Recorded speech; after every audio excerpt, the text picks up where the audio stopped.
Welcome to our channel. This is a polite and generic greeting. Where darkness holds secrets untold, this creates a sense of mystery and hidden danger. Prepare to be thrilled. This tells the audience what to expect emotionally. Thrilled. As we delve into the chilling depths of true horror stories, this specifies the content, true horror stories, and adds an adjective, chilling, to build suspense. Brace yourselves for a journey into the unknown. This uses strong verbs, brace yourselves, and imagery, journey into the unknown, to create anticipation and fear. The antique shop and the whispering mannequin. Rain lashed against the cobblestone streets, a relentless rhythm that seemed to echo the pounding in Amelia's chest. She huddled closer to Daniel, his arm a comforting weight around her shoulders. They were lost, hopelessly tangled in the maze-like backstreets of Prague. Every corner looked the same under the leaden sky, the gargoyles on the Gothic buildings leering down like grotesque spectators. Suddenly, a flicker of gaslight caught Amelia's eye. A small antique shop nestled amidst the looming buildings, its window a beacon of warmth. Relief washed over her as they pushed open the creaking door, a wave of stale air and the scent of dust greeting them. The shop was a treasure trove of forgotten things, ornately carved furniture shrouded in cobwebs, tarnished silver glinting under the dim light, and portraits with eyes that seemed to follow you. A shiver ran down Amelia's spine, but it was more from the cold than anything else. Daniel, a budding historian, was enthralled. He wandered around, running his fingers over dusty trinkets and whispering tales of forgotten times in her ear. Amelia, captivated by his enthusiasm, almost forgot the storm raging outside. Their exploration led them to a far corner, where a single mannequin stood bathed in a shaft of sunlight filtering through a grime-coated window. It was a woman's figure, dressed in a faded, once elegant silk gown, its lace frayed at the edges. Her head was tilted at a curious angle, as if listening intently to something only she could hear. As Amelia drew closer, a strange sensation prickled her skin. The mannequin seemed to radiate an unsettling coldness, a stark contrast to the warmth of Daniel's hand clasped in hers. A low whisper, barely audible over the drumming rain, reached her ears. It was a woman's voice, mournful and pleading. Fear tightened Amelia's throat. Was it a trick of the wind? Or was it the mannequin itself, somehow haunted by a silent cry for help? A nervous glance at Daniel showed a similar flicker of unease in his eyes. Suddenly, the shop plunged into darkness. A loud crack of thunder boomed overhead, the old building shuddering as if in protest. Amelia gasped, her grip tightening on Daniel's hand. Then, a single flicker of light illuminated the shop again. In that split second, Amelia could have sworn the mannequin's head had turned a fraction, its lifeless eyes seeming to bore into hers. Panic seized them. With a yelp, Amelia pulled Daniel towards the door.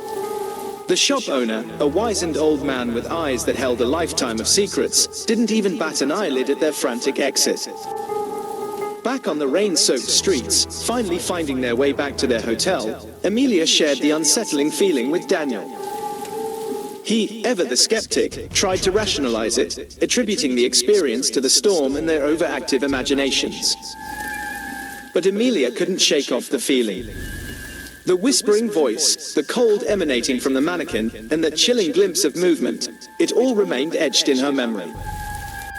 That night, huddled together in their small hotel room, the storm finally abated. A sliver of moon peeked through the clouds, casting an ethereal glow across the room. Amelia, unable to sleep, reached for Daniel's hand, seeking comfort. Do you think there was something there?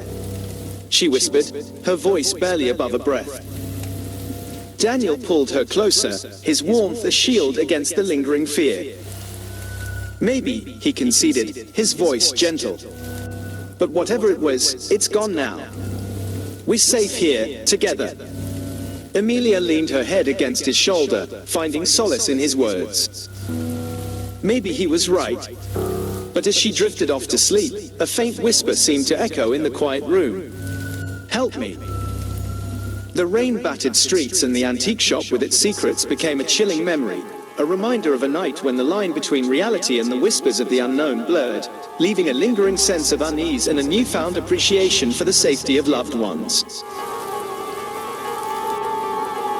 The late afternoon sun dipped below the tree line, casting long, playful shadows across the forest floor.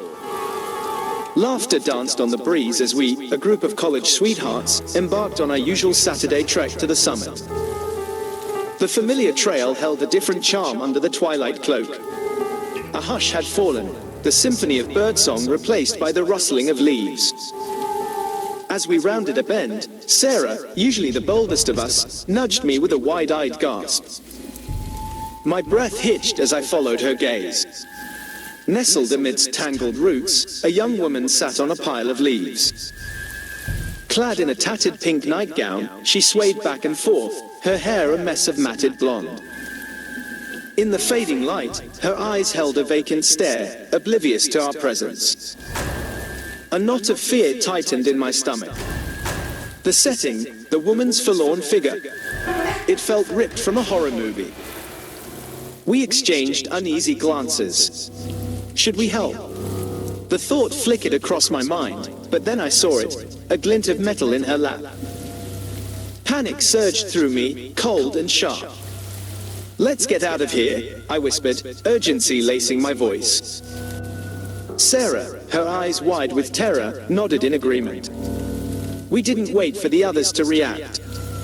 With a burst of adrenaline, we took off, hearts hammering a frantic rhythm against our ribs.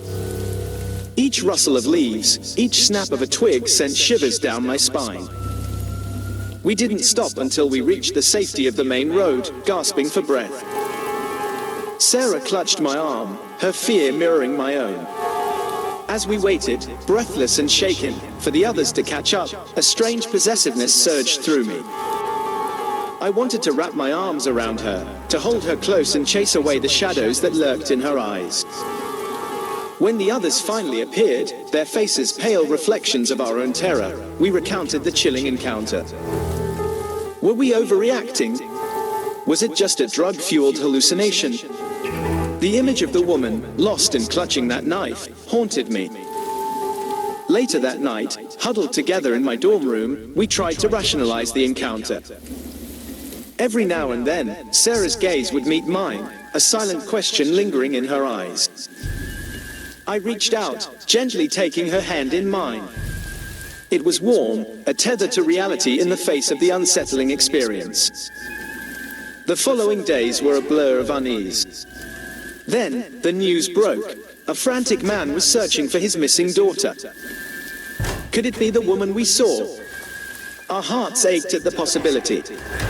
We reported the encounter, but the woods seemed to guard their secrets closely. The mystery remained unsolved, a chilling reminder that darkness can lurk in the most familiar of places. The memory of that night, tinged with fear and Sarah's hand warm in mine, became an unsettling chapter in our love story, a reminder of the fragility of safety and the strength we found in each other. Thank you for venturing into the darkness with us tonight. Instead of watching. If you crave more chills, give this video a thumbs up and tell us in the comments which tale sent shivers down your spine the most. Instead of unsettling. Don't forget to subscribe and hit that notification bell, so you'll be the first to hear when new frights await. Instead of future uploads. Your support fuels our nightmares, and we can't wait to keep you sleepless with more spooky stories soon. Instead of means the world and spooky tales. Stay curious, but maybe keep the lights on tonight. Stay spooky.